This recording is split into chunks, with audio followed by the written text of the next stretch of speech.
ಪಾಪ ನಿನ್ನೆ ಮಾಧ್ಯಮದ ಸ್ನೇಹಿತರು ನೀವು ಕೇಳ್ತಾ ಇದ್ದೀರಿ ಬ್ರೇಕ್ಫಾಸ್ಟ್ ಮೀಟಿಂಗ್ ಆದಮೇಲೆ ಯಾರೋ ಮಾಧ್ಯಮದ ಸ್ನೇಹಿತರು ಕೇಳಿದ್ರು, ಸರ್ ನೀವು ಕೊಟ್ಟ ಮಾತೇನಾಯ್ತು ಅಂತ. ಅದಕ್ಕೆ ಮಾಧ್ಯಮದ ಸ್ನೇಹಿತರ ಮೇಲೆ ಗರಂ ಆಗಿ ಮಾತಾಡಿದ್ದು ನೀವು ನೋಡಿದ್ರಿ. ಬೆಳಗ್ಗೆಯಿಂದಲೇ ಶುರು ಆಯ್ತು. ಅವನು ಮಾತು ಕೊಟ್ಟವನು ವಾಯ್ಸ್ ಮತ್ತೆ ಇವ್ರು ಮಾತು ಕೊಡದೆ ಇದು ಯಾತಕ್ಕೆ? ಈ ಮುಖ್ಯಮಂತ್ರಿ ಕುರ್ಚಿ ಬಗ್ಗೆ 2 ವರ್ಷದ ಪ್ರಾಮುಖ್ಯತೆ ಯಾರು ಕೊಟ್ಟಿರೋದು? ವಿರೋಧ ಪಕ್ಷಗಳು ಕೊಟ್ಟದ್ವಾ? ನೀವುಗಳು ಮಾಡ್ಕೊಂಡಿರೋದು ಇದು. ಇಲ್ಲ ನಾಡಿನ ಜನ 2.5 ವರ್ಷ ಅಂತ ಮಾತಾಡಿಲ್ಲ.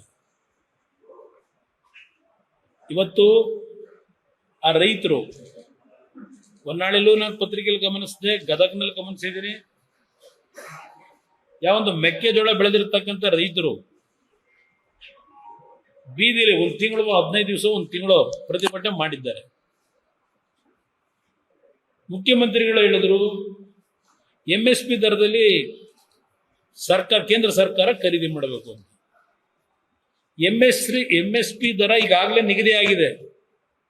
ಕೇಂದ್ರ ಸರ್ಕಾರ 2,400 ಕೋಟಿ 2,400 ರೂಪಾಯಿನ ಕ್ವಿಂಟಾಲ್ಗೆ ಘೋಷಣೆ ಮಾಡಿದ್ದಾರೆ. ಈಗ 2,400 ರೂಪಾಯಿನ ಘೋಷಣೆ ಏನ್ ಮಾಡಿದ್ದಾರೆ? ಬಹುಶಃ ಈಗ ಮಾರ್ಕೆಟ್ನಲ್ಲಿ 1,500 1,400ಕ್ಕೂ ಮಧ್ಯವರ್ತಿಗಳು ಖರೀದಿ ಮಾಡಕ್ಕೆ ಹೊರಟಿದ್ದಾರೆ. ಸರ್ಕಾರದ ಜವಾಬ್ದಾರಿ ಖರೀದಿ ಕೇಂದ್ರವನ್ನ ತೆರೆದು ಎಷ್ಟು ಬ್ಯಾಲೆನ್ಸ್ ಅಮೌಂಟ್ ಇದೆ 2,400ಕ್ಕೆ ಇವ್ರು ಖರೀದಿ ಮಾಡ್ತಾರೆ. ಕೇಂದ್ರ ಸರ್ಕಾರದ ಮುಂದೆ ಹೋಗಿ ಒಂದು ಅರ್ಜಿ ಕೊಡಬೇಕು.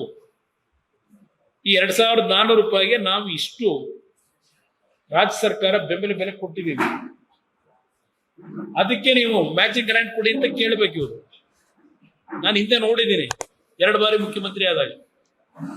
ನಾನು ಎಂದೂ ಸಹ 2 ಬಾರಿ ಮುಖ್ಯಮಂತ್ರಿ ಇದ್ದಾಗಲೂ ಬಿಜೆಪಿಯವ್ರ ಜೊತೆ ಸರ್ಕಾರ ಮಾಡಿದಾಗ ಕೇಂದ್ರದಲ್ಲಿ ಕಾಂಗ್ರೆಸ್ ಸರ್ಕಾರ, UPA ಸರ್ಕಾರ, ಕಾಂಗ್ರೆಸ್ ಜೊತೆ ಸರ್ಕಾರ ಮಾಡಿದಾಗ ಬಿಜೆಪಿ ಸರ್ಕಾರ. ನಾನು ಯಾವುದೇ ವಿಷಯದಲ್ಲೂ ಕೇಂದ್ರ ಸರ್ಕಾರದ ಮುಂದೆ ನಮಗೆ ಅನ್ಯಾಯ ಮಾಡ್ತಾ ಇದ್ದೀರಿ, ನೀವು ದುಡ್ಡು ಕೊಡೋದನ್ನ ಕಟ್ ಮಾಡಿದ್ದೀರಿ, ಕೊಡಿ ನಮಗೆ ಅಂತೇಳಿ ಇಂಥ ಕಾರ್ಯಕ್ರಮ ಮಾಡಬೇಕು, ನಾನು ಕೊಡಿ ಅಂತ ಎಂದೂ ಸಹ ಅವ್ರ ಮುಂದೆ ಕೈ ಇಡ್ಲಿಲ್ಲ. 2018ರಲ್ಲಿ ನಿಮಗೆಲ್ಲ ಗೊತ್ತಿದೆ ಯಾವ ಮಟ್ಟದ ಮಳೆ ಅನಾಹುತಗಳಾಯಿತು. ಆ ಸಂದರ್ಭದಲ್ಲಿ ನಾನು ಕೇಂದ್ರ ಸರ್ಕಾರದ ನೆರವನ್ನ ನಿರೀಕ್ಷೆ ಮಾಡೋದಕ್ಕಿಂತ ಹೆಚ್ಚಾಗಿ ಕೊಡಗು ಜಿಲ್ಲೆಯಲ್ಲಿ 1,000 ಮನೆ 10 ಲಕ್ಷ ರೂಪಾಯಿ ವೆಚ್ಚದ ಮನೆಗಳು ಕಟ್ಕೊಟ್ಟಿದ್ದೀವಿ. ಇವತ್ತು ಕಣ್ಣು ಕಾಣ್ತಾ ಇದೆ.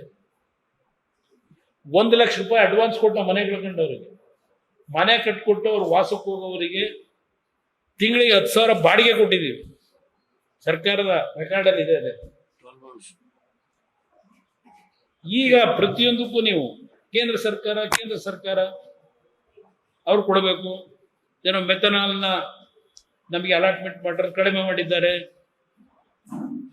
ಕಬ್ಬು ಬೆಳೆಗಾರರಿಗೆ ಕೇಂದ್ರ ಸರ್ಕಾರ ನಿಗದಿ ಮಾಡಬೇಕು. ಹೌದು, FRP ದರ ಅವ್ರು ನಿಗದಿ ಮಾಡಿದ್ದಾರೆ, 3,500 ಅಂತ ನಿಗದಿ ಮಾಡಿದ್ದಾರೆ.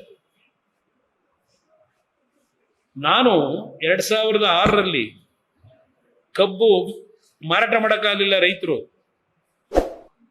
248 ಕೋಟಿ ಹಣ ಕೊಟ್ಟು ರೈತರಿಗೆ 25,000 ರೂಪಾಯಿ ಎಕರೆಗೆ ಸಬ್ಸಿಡಿ ಹಣ ರಾಜ್ಯ ಸರ್ಕಾರದಿಂದ. ಲೇಟೆಸ್ಟ್ ಹಾಗೂ ಇಂಟ್ರೆಸ್ಟಿಂಗ್ ಸುದ್ದಿಗಳಿಗಾಗಿ ಬಾಸ್ ಟಿವಿ ಕನ್ನಡ ಚಾನೆಲ್ನ ಸಬ್ಸ್ಕ್ರೈಬ್ ಮಾಡಿ, ಹಾಗೆಯೇ ಬೆಲ್ ಐಕಾನ್ ಪ್ರೆಸ್ ಮಾಡಿ. ಇದರ ಜೊತೆಗೆ ಫೇಸ್ಬುಕ್, ಇನ್ಸ್ಟಾಗ್ರಾಮ್, X ನಲ್ಲೂ ಮಿಸ್ ಮಾಡದೆ ಫಾಲೋ ಮಾಡಿ.